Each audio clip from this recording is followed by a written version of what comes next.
La situation a dégénéré en quelques minutes. Les membres d'un gang local ont été pris pour cible par la population, excédée.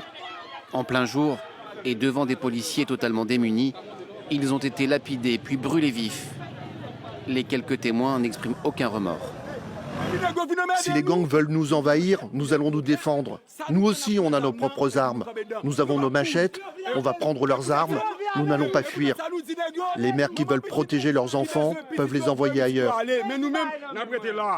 Les conditions de cet accès de violence restent encore floues. Les 12 victimes auraient été appréhendées par des policiers après plusieurs vols et agressions commis dans le quartier le matin même.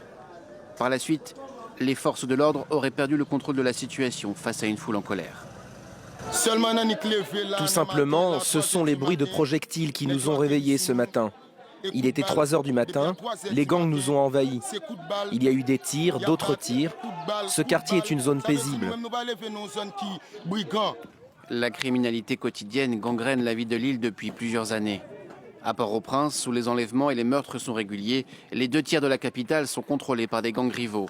Un récent rapport de l'ONU met en avant le cas du quartier Cité Soleil, en périphérie de la ville. La sécurité et la situation humanitaire dans le quartier de Cité Soleil sont devenues très critiques.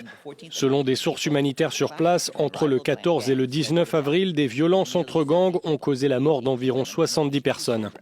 Au cours des 3 derniers mois, le nombre d'enlèvements a doublé dans toute l'île et la proportion d'homicides a augmenté de 20% au minimum.